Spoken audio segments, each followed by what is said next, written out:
जल्दी से देख ले। भाई हिम्मत तो है इसमें, वरना सच में। ऐसे कोई किसी के घर जाके सामान छेड़ नहीं सकता। बात तो सही है आपकी। और वो भी जब पता हो कि अंडरवर्ल्ड डॉन है वो। हाँ। भाई तू कभी कभी काम वाकई में पिटने वाले करता है। एक दिन तुम अपनी पसंद का पियानो खरीदेगा। Hello friends. Friends, welcome back to our channel ड्रामे की दुनिया। और आज हम ड्रामे की दुनिया में लेकर आए हैं परिजात का एपिसोड 10। तो एपिसोड 9 की जहां एंड हुआ था, मतलब वो नौमान निजाज की जो ऑफिस है उसमें काम करने लगे, उनकी कंपनी में काम करने लग गया परिजात। और क्या कहते हैं, वहां पे कुछ तो मतलब कुछ काम गलत चल रहा था जो कि उसने देख लिया है। अब आज के एपिसोड में उसका राज खुलेगा। क्या परिजात कुछ बचा पाएगा, क्या वो कुछ बता पाएगा अपने सर को? देखते हैं कि आज की वीडियो में क्या कुछ खास है, फिर इसके बारे में बात करेंगे। इस शो का बहुत बड़ा टर्निंग पॉइंट आया है कि फाइनली परिजात अपने उस पुराने घर से तो निकला है और कराची की तरफ एक नई जॉब के लिए गया है। वहां पर जो ऑफिस का मैनेजर है वो कुछ गड़बड़ कर रहा था और परिजात ने उसे देख लिया था और परिजात ने कहा था कि मैं तुम्हें इजाजत नहीं देता कि तुम बिना इस ऑर्डर के जो है गाड़ी को बाहर निकालो। तो देखेंगे आज के एपिसोड में क्या खुलासा होने वाला है। तो बिना किसी देरी के शुरू करते हैं आज के इस एपिसोड को। कल उस्ताद पैसा कमाना है मैंने, मैं दुनिया का राज समझ गया हूँ। यहाँ सब पैसे के सामने झुकते हैं। किसी काम पे लगा दीजिए। सर ये लोडिंग ये तो शेड्यूल और लिस्ट में नहीं लिखी गई थी। हाँ, किसी को क्या जहमत देनी है, मैं खुद ही आ गया। सर परमिट देखे बगैर मैं किसी गाड़ी को फैक्ट्री से बाहर नहीं जाने दे सकता। बाहर जाकर किसी से इस बात का जिक्र नहीं करना है, वरना कल से नौकरी पे आने की जरूरत नहीं है। ये तुम्हारे मैनेजर क्या करेगा अभी? चीजों से तो उसको कह रही नहीं तो नौकरी से निकलो। परिजात समझ गया है कि ये कुछ इलीगल काम हो रहा है। और वो ऑनेस्ट भी है परिजात। वैसे मुझे नहीं लगता कि वो मान जाएगा। ओ खुदा के लिए, मैंने कहा ना उस फड्डे में टांग अड़ाने की जरूरत नहीं है तुझे। वो जो मुस्तफा है ना, वो सेठ बहरोज का पुराना वफादार है। तो क्या वो मुझे सुने बगैर ही मुझे नौकरी से निकाल देंगे? पहली तनख्वाह भी नहीं मिली तुझे अभी, क्यों खुदकुशी करने पर तुला हुआ है तू? आराम से नौकरी कर और भूल जा सब बातों को। मगर ये तो अपने मालिक से गद्दारी होगी। वो मालिक जिसने हम पर एतबार करके हमें नौकरी पे रखा है। दोबारा नौकरी नहीं मिलेगी इस तरह की, और भूल जा सब बातों को। ये बताएगा। वो मैं साइट एरिया पर सुपरवाइजर हूँ, मुझे बड़े साहब से मिलना है। बड़े साहब से मुलाकात करनी है? आपने उनके स्टाफ से पहले टाइम लिया है? मगर मेरा बहरोज करीम साहब से मिलना बहुत जरूरी है। मेरे भाई आपका दिमाग ठीक है? यहाँ पर बड़ी बड़ी फैक्ट्रीज के जो डायरेक्टर है ना, वो हफ्तों पहले टाइम लेते हैं। तो उनके किसी पीए से मुलाकात हो सकती है, बहुत जरूरी काम है। यार भाई आप वहाँ वेट करें। शुक्र है, बैठो। ये तो बोला बात करके बताता हूँ। और ये मैनेजर को कॉल ना करे। हाँ मुझे भी यही लग रहा है। वही ना, जो सच्चे दिल का होता है वो ये समझ ही नहीं पाता कि गलत को गलत कहना भी आजकल पाप ही है। सही बात। ओह गॉड, तुम्हारी हिम्मत कैसी हुई यूं पीछे से आवाज देकर रोकने? अच्छा वो साथ ही क्या खड़े बात? हैं मुस्तफा। बर्दाश्त नहीं होता कि कोई आपके साथ बेईमानी करे। Oh shit. परसों रात को मैं आपकी फैक्ट्री में नाइट शिफ्ट का इंचार्ज था। 8 गाड़ियां आपके फैक्ट्री के गेट से बाहर निकली हैं, मगर उनका कोई रिकॉर्ड नहीं है। और इस बात का मुस्तफा साहब को भी पता है। हाय राम। Oh shit. शाम को लाओ इसे मेरे पास। इसको हिम्मत है। समझाओ, वो- अगली बार ऐसे मालिक को पीछे से आवाज दी तो। ये दोनों मिले हुए हैं। मतलब मुस्तफा का तो पता ही था, वो भी मिला हुआ है बीच में। तुम्हें शायद उस रात मेरी बात समझ में नहीं आई थी। लेकिन हो सकता है कि कुछ अपोजिट हो। कर दी ना वही हरकत जिससे मना किया था मैंने तुझे। मैं इस शख्स के साथ बेईमानी नहीं कर सकता जिसने उस पर एहसान किया। सही बात है, आज की दुनिया में सच इतना भी साबित अच्छा नहीं करना इंसान इतना आसान नहीं है बने। भाईजान। हाँ, तू अपनी वफादारी कैसे साबित करेगा? तेरे पास कोई सबूत नहीं है। क्या लगता है क्या होगा? अच्छा उन्होंने कहा है शाम को इसको लेकर आओ, तो अच्छा वो घर पर आया है मुझे ऐसा उनके, लगता या है कि नौमान इजाज को ये बात पहले से पता होगी कि उसके अंडर ये सब, उसके नाक के चलता नीचे है। काम चलते हैं। ये वो कहेगा तुम पहले हो शायद जिसने ये बताया। अस्सलाम वालेकुम सर। मुस्तफ़ा साहब ने 3 दिन पहले फैक्ट्री से 8 गाड़ियां बगैर एंट्री के निकलवाई थी। कोई सबूत है इस बात का तुम्हारे पास? मुस्तफ़ा 25 साल से मालिक का वफादार है, उस पर बिना सबूत के इल्ज़ाम लगाने का मतलब जानते हो? लाश भी नहीं मिलेगी तुम्हारी। व्हाट? आप मुझे मारना चाहते हैं, मार डालें, मगर सच एक ना एक दिन आप पर खुल ही जाएगा। जी मालिक, ये सच बोल रहा है। परसों रात मैंने 8 ट्रक लोड करवा कर बिना एंट्री के पिछले दरवाजे से निकलवाए थे। जी मालिक, मैं शर्मिंदा हूँ, आइंदा ऐसी गलती नहीं होगी। उसको शाम को घर लेकर आ। ये चल क्या रहा है, मुझे तब तक समझ ही नहीं आया। कितनी बार मिलोगे? हाँ, और जो करना था आज कह देते। ये कौन नई लड़की की एंट्री। वी विश कि इसका कोई ताल्लुक अब परिजात से ना हो। बिल्कुल ना हो, बॉस की बेटी है। तुमसे ज्यादा कोई जरूरी चीज हो सकती है मेरे लिए इस दुनिया में? ये जो आपका जाती गुलाम है ना फिरोज, ये मुझे बिल्कुल पसंद नहीं है। हाँ तो ठीक ही तो कहता है। तुम नहीं जानती हो इस इलाके के बारे में, बड़े जालिम हैं यहाँ के लोग। तुम सोच नहीं सकती जो हमारा हाशर होगा। ठीक है, फिर कहीं नहीं जाऊंगी मैं। आ गया परिजात। मोहब्बत इंसान को बहुत कमजोर बना देती है। काम का सारी जिंदगी अपनी ही नजरों में खुद शर्मिंदा होते रहोगे। क्या नाम है इसका? परिजात। बहादुर हो, सच्चे हो, लेकिन अहमक भी हो। और अहमक इंसान को हमेशा उसका सच मनवाता है। इल्जाम लगाने से पहले मुस्तफा के खिलाफ सारे सबूत इकट्ठे कर लेता। शायद मार दिया जाता। शायद नहीं, यकीनन। Oh shit. 25 साल पुराना वफादार है हमारा। उसने ये इत्मीनान नहीं किया कि उस वक्त ड्यूटी पे इंचार्ज कौन, जो मुकम्मल झूठ से ज्यादा खतरनाक होता है। इस सब का आपको पहले से ही इल्म था? पैसा कमाने, बड़ा आदमी बनने। दरख्तों पे उगता है। ये लगता है तुम्हें खून बहाना पड़ता है? बहा लोगे? जी सर, बहा लूंगा। ओके, तो ये सारे इलीगल काम करते हैं। तुम्हारे काम का लगता है। जी बेहतर मालिक। बल्कि सुनो, ये जो तुम्हें इर्द गिर्द बड़े बड़े घर और अमीर लोग नजर आ रहे हैं ना, ये सब वो लोग हैं जिन्हें तुम्हारी तरह किसी अंधेरी रात में किसी खुफिया लोडिंग की इतला मिली, लेकिन उन्होंने अपने मालिक को बताया नहीं, इस बारे में इन्फॉर्म नहीं किया। हाय, सब 2 नंबर का काम कर रहे हैं। हाँ, इसका मतलब है नॉर्मल एजाज ही ये काम करवाते हैं रात में। ओ भाई, आंखों पे यकीन आ लेने दे कि तू एक पीस में बिल्कुल सही सलामत वहां से वापस आ गया। मैं बिल्कुल ठीक हूँ, उन्होंने मुझे कुछ नहीं कहा। जो भी वहां जाता सलामत वापस नहीं आता वहां से।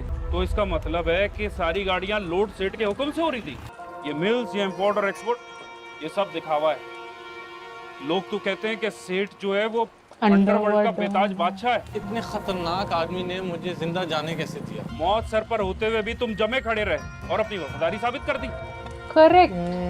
देख भाई, क्योंकि पैसे से हर चीज खरीद सकते हैं, वफादारी नहीं। मेरी मान तो अभी पहली ट्रेन की टिकट करा और वापस जा। वापस चला जा, बिल्कुल। अब तख्त हो चाहे तख्ता, मुझे फिक्र नहीं। फिर जो होगा मिलके देख लेंगे। ओह गॉड, इतने प्यारे दोस्त यही कहाँ तो- मिलते हैं। हाँ, पर बेचारा परिजात तो फंस गया। पर यार फिर भी उसके दोस्त ने इतनी तसल्ली दी है कि जो होगा मिल के देख लेंगे। उसने ये नहीं कहा जो होगा तू देख लेना। ओफो, पियानो परिजात। ये बजा के देखेगा बैठ, जल्दी से देख ले। भाई हिम्मत तो है इसमें, वरना सच में। ऐसे कोई किसी के घर जाके सामान छेड़ नहीं सकता। हाँ, बात तो सही है आपकी। और वो भी जब पता हो कि अंडरवर्ल्ड डॉन है वो। हाँ। भाई तू कभी कभी काम वाकई में पिटने वाले करता है। एक दिन तुम अपनी पसंद का पियानो खरीदेगा। पियानो तो तेरे तक पहुंच ही जाएगा। बजाना भी आता है या सिर्फ खेल रहे हो? हाँ, ये डरा, मैं भी डर गई साथ में। बचपन में क्लासेस ली थी। अच्छा, हमारी बेगम का है ये पियानो। अगर देख लिया उन्होंने तो खैर नहीं तुम्हारी। जो लड़की आई थी वो इनकी बेगम है, वो इनकी बेटी नहीं है। मालिकन लैला सबा के साथ हो। जी बेहतर। अच्छा, और ये सुनने में आसान है काम, लेकिन इतना आसान है नहीं। हमारे दुश्मन हमारी ताक में, लेकिन हमारे दुश्मन हम सबको पहचानते हैं। तुम नए हो, तुम पर किसी को शक भी नहीं होगा, इसलिए मालकन के साथ रहना होगा और चारों तरफ नजर रखनी होगी। जी समझ गया। ओ शिट, मालकिन के साथ रहना होगा। अगर मालकिन को इससे प्यार हो जाएगा। हमारी जान भी जा सकती है। शाबाश, यही उम्मीद थी तुमसे। बस परिजात, बस। ओ भाई तू कुछ ना बोलना, तेरी प्यारी प्यारी बातों ने उसका दिल जीत लेना है और तू खतरे में पड़ जाएगा। वो कहाँ जाती हैं, किस किस से मिलती हैं, सारी रिपोर्ट चाहिए है मुझे, और इस बात का इल्म उन्हें नहीं होना चाहिए। हाय रब्बा मेरे। हाय राम, पहले तो हमें लगा वो बेटी है, कितनी छोटी सी उम्र की लग रही थी वो। हाँ, मुझे तो बेटी ही लगी थी। इसका मतलब है कि यहाँ पर भी कुछ क्रॉस है। ये कहीं वन साइडेड लव तो नहीं है कि ये प्यार करता हो मालकिन ना करती हो। ये तुम्हारा कमरा, जरूरत की सारी चीजें यहाँ पर मौजूद हैं। मेरे कपड़े जानू के फ्लैट में रह गए हैं, मैं मंगवा लूंगा। नहीं, तुम्हें मालिकन के साथ अंदर बाहर जाना है, ढंग के कपड़े पहनोगे। अपने दोस्तों और रिश्तेदारों से जितनी कम मुलाकात हो उतना ही अच्छा। अच्छा, आज तो चले जाओ, लेकिन उसे अच्छी तरह समझा देना कि आइंदा मुलाकात कम ही होगी। आधा घंटा पहले गाड़ी के पास ड्राइवर के साथ तैयार होकर खड़े रहना। इसका लुक चेंज हो जाएगा अब शायद, मतलब उसको अच्छे कपड़े मिलेंगे। 5 लाख रुपए? तुम्हें सुनने में कोई गलती हुई होगी। उस कंगले के पास कहाँ से आए 5 लाख रुपए? मैंने तो उसकी सास से 10 बार कुरेद कर पूछा, तब जाकर उसके मुंह से ये बात निकली कि परिजाद जाते जाते बहन को 5 लाख देकर गया है। जरूर उसने कीड़ा कर डाला होगा। मैं तो कहती हूँ जाते जाते कम से कम भाइयों को ही दे जाता अगर थे पैसे तो। मुझे तो सईदा की सास की बातों से यूं लगा कि जैसे तीनों भाइयों ने मिलकर बहन को दिए हैं 5 लाख रुपए। घर में लड़ाई बढ़वानी हो तो ऐसे लोग होने चाहिए। वो यही कह रही थी कि भाई सब भाइयों ने मिलकर अपनी बहन की मुसीबत दूर की है। अच्छी तरह पूछूंगी कि कहाँ से आए इतने पैसे। हम अपने बच्चों का पेट काट कर थोड़े थोड़े पैसे जमा कर रहे कि आने वाले वक्तों के लिए कुछ जोड़ सके। वाह, अपने हस्बैंड्स को इतना भी नहीं जानती। आज क्या सूखे मुंह लौटा दोगी मुझे? कोई चाय पानी को नहीं पूछोगी? अत्तर की शीशी तो आज लेकर ही जाऊंगी। ओए होए होए, चुप हो जा बुआ, आज सब ठीक हो जाएगा, मत परेशान हो। एक कप इधर भी पकड़ा। ये कैसी नौकरी है भाई, बंदा दोस्तों से भी ना मिले। मुझे तो पहले ही दिन से दाल में कुछ काला दिखाई दे रहा था। अभी भी वक्त है, सोच ले। बाद में नहीं निकल पाओगे। कि दुनिया में हर खुशकिस्मती के पीछे कहीं ना कहीं जुर्म जरूर होता है। ओ भाई, सच में यार, ये कैसी बातें कर रहा है परिजाद? तूने फैसला कर ही लिया? तो मेरी दुआएं हमेशा तेरे साथ हैं। अच्छा, आजकल तेरी वो मलका मुमताज नहीं दिख रही, कहीं अपने शाहजहां को छोड़ तो नहीं दिया? उसका बाप अड़ी कर रहा है, कह रहा पहले इसके नाम पे मकान प्लाट या कोई घर कर, फिर करूंगा निकाह। मैं तो बड़ी मुश्किल से इस घर की किस्तें दे रहा हूँ। फिक्र मत करो, जब मेरे पास बहुत ज्यादा पैसा आएगा ना, पहला काम यही करूंगा। फिलहाल तो तेरी लग गई है नौकरी, चाय और पराठे के पैसे दे दे पहले। क्या बात है यार। ओफो, परिजाद इतना एंटरटेनिंग है बेचारा, डरा रहता है। हमारे पास 5 लाख रुपए होते तो हम अपना कारोबार ना कर रहे होते। कि इतना बड़ा फैसला आखिर मुझसे पूछे बगैर आपने कैसे कर लिया? अरे फैसला करना या ना करना तो तब होता ना जब हमारी जेब में पैसे होते। कहीं उसने जाते जाते इस मकान का सौदा तो नहीं कर दिया? दिमाग पागलों जैसी बातें कर रही है, क्या बकवास कर रही है तुम? मकान के सौदे ऐसे ही हो जाते हैं। मुझे तो लगता है ये शादी करवाने वाली बुआ खामखा अफवाह फैला रही है। यही समझो बस तुम। देखा नहीं आपने कितनी खामोशी होगी उनकी तरफ से जब से परिजाद कराची गया। तुम खुद ही पता करो इसका। जरूर पता लगाऊं, और जब तक पता ना चल जाए मैं चैन से नहीं बैठूंगी। यही दिमाग पैसा कमाने में लगा लो। इसका तो मुझे पता सही है। में चैन अपने पति की मदद कर दो। सच में अपनी कड़की को दूर करने में इतना टाइम वेस्ट करो। इसने कुर्ता पजामा पहना है आज। ब्लैक यूनिफॉर्म है इसकी। Tall, dark and handsome. यार मेहनती तो ये बहुत है, किसी काम को पीछे नहीं हटता। आई एम सो सॉरी, थोड़ा सा ही लेट हुई हूँ। अच्छा, जस्ट गिव मी 15 मिनट्स। कौन हो तुम? परिजाद, मेरी ड्यूटी आपके साथ लगाई है बहरोज साहब ने।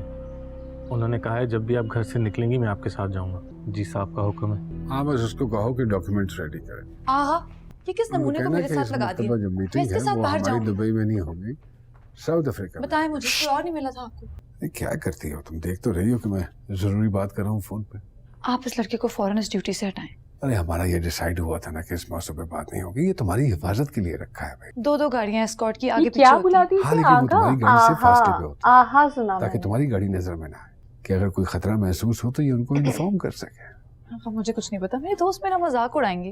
ये क्या नजर बट्टू आपने मेरे साथ लगा दिया? अरे हाँ, मेरी जान जल रही है और आपको मजाक सोच रहा है। जैसे ही नॉर्मल होंगे मैं इसको फारिग कर दूंगा, छूट जाएगी तुम्हारी जान इससे। अरे मैं नहीं चाहता कि कोई खराश पे आए तो प्लीज। यार सब उसकी सूरत पे जाते हैं, कोई उसकी सीरत नहीं देखता। बर्दाश्त तो तुमसे नहीं होगा जब परिजाद तुम्हें छोड़ के जाएगा। तो मेरे पीछे पीछे कहाँ आ रहा? वो मालिक का हुक्म है कि मैं आपके साथ ही रहूं। मेरे आने तक यहीं इंतजार करो। मुझे लग रहा था ये नहीं रुकेगा। दाल में कुछ काला है, ये किसी लड़के से ही मिलने जा रही होगी। हाँ परिजाद ये डरता नहीं है ये, और हमें डर लगने लग जाता मैंने है। क्या कहा? बहरोज साहब से इस सिलसिले में बात कर लें, वो हुक्म करेंगे मैं फौरन पलट लूंगा। एक्चुअली ना आई थिंक ये इसकी वाइफ अटेंशन चाहती है जो दे नहीं पा रहे वो, दैट्स व्हाई कहीं बाहर ऐसा कुछ कर रही है वो। परिजात की लाइफ बड़ी खतरे में है, वो समझ गया है कि ये मुझसे तो ना खुश। तुम्हारी मालिकन लैला सबा के साथ कोई बहस हुई? मेरी ये मजाल नहीं, अलबत्ता वो गाड़ी से उतरकर मॉल अकेला जाना चाह रही थी। मैंने तो सिर्फ अपना फर्ज अदा किया जो मुझे सौंपा गया था। छोटी मालिकन मालिक को बहुत अजीज है, वो उनके चेहरे पे गुस्से या गम की एक शिकन भी नहीं बर्दाश्त कर सकते। हो सकता है मालिक तुमसे पूछेंगे ये सब क्या माजरा था, तब भी तुम्हारा जवाब यही होना चाहिए। क्या गलती की उसने? हाँ, वो तो जो कहा है वही कर रहा है। हे भगवान, अरे अब मत जाना तुम। तू बज जाएगा, पियानो हाँ। बजे ना बजे, तू निकल यहाँ से। ये सिचुएशन सही नहीं है पियानो बजाने वाली। उस टाइम तो मैंने कह दिया था बजा लो। यार ऐसा लगता है कि हमें इसके पीछे रखना चाहिए था और हम इसको खींचते कि तू तो निकल यहाँ से। क्या कर रहा है? अरे बस करो परिजात, भाई बैठ भी गया ये स्टूल पे। वो आज तो ये प्रॉपर बजाएगा और उसके बाद ये खुद बजेगा, तुम देखना। अगली उठा के पियानो को आग लगा देगी कि तूने से छुआ है। गया तू तो गया आज। अभी पता लगा है कि वो बहुत अजीज है। कई बार लगता है परिजात को अक्ल नहीं है। सच में यार, ये एज अ सर्वेंट वहां काम कर रहा है और उठ के मालिक का ही पियानो बजा रहा है। ये कुछ बोली क्यों नहीं? हिप्नोटाइज हो गई क्या ये? इसका दिल कर रहा है परिजात को मारने का, पर आई थिंक ये म्यूजिक उसे पसंद आया है। कुछ नहीं किया इसने। इसको मार ले एक मुक्का, पर परिजात को कुछ मत कहियो। मेरे दोस्त मेरा जितना भी मजाक उड़ाए, आपको तो अपनी मनमानी होती। अरे बिल्कुल फर्क पड़ता है मुझे। कहीं चलते हैं? आप कह देते हैं चलते कभी नहीं है, मुकरेंगे तो नहीं। ये साउथ अफ्रीका जाएगा और पीछे इन दोनों को प्यार हो जाएगा। यार डरामा चेंज करके आया। मतलब तुम सोचो, अंडरवर्ल्ड डॉन की वाइफ को ही सीधे। आज का एपिसोड तो इतना ज्यादा इंटरेस्टिंग था। मतलब जैसे परिजात सच बोल रहा था और उसके बाद पता चला कि जो नोमान एजाज हैं वो खुद अंडरवर्ल्ड डॉन है बहुत बड़े। मतलब मुझे लगा परिजात कहाँ फंस रहा है जाके, और उसके बाद उसको ड्यूटी भी मिल गई कि उनकी जो वाइफ है उसकी देखभाल करनी है, मतलब उसको लेकर जाना है, लेकर आना है, कुछ भी हो सकता है। बहुत खतरे वाली ड्यूटी मिली है उसको, और ऊपर से वो अपना कुछ ना कुछ काम कर ही जा रहा है। वो अपना वहां बैठ के उनके पियानो बजा रहा है, जिसमें मुझे लग रहा है कि पक्का ही तो मरेगा यहाँ पे। पर हाँ, मतलब हम चाहते थे कि ये अच्छा पैसा कमाए, पता नहीं ये कैसा पैसा कमाएगा अब यहाँ पे। तो आज का एपिसोड तो बहुत इंटरेस्टिंग था। आज के एपिसोड के लिए क्या बोलूं, मतलब पूरे एपिसोड में हमारी सांस सूख गई थी कि अभी कुछ हो जाएगा, अभी आई थिंक परिजात को ये लोग गोली मार देंगे या कुछ। मतलब आई थिंक अब परिजात ना इस टाइम वहां पर भाभी के जो ताने सुन रहा था, कम से कम वो जान से तो नहीं मारती इसे, लेकिन अब तो वाकई में इसकी जान की ऐसी फिक्र सी हो गई कि अब इसके साथ कुछ और बुरा ना हो। और जिस तरीके से वो पियानो बजा रहा था, वो तो मुझे नेक्स्ट मोमेंट में लग रहा था कि अब तो ये खुद बजने वाला है। तो आई थिंक आने वाले एपिसोड बहुत इंटरेस्टिंग होते जा रहे हैं, तो देखेंगे कि नेक्स्ट एपिसोड में क्या होगा। तो अगर आपको आज का ये एपिसोड पसंद आया हो तो इस वीडियो को लाइक करना और चैनल को सब्सक्राइब करना ना भूलें। और हम मिलेंगे एक नई वीडियो में, तब तक के लिए ओके बाय।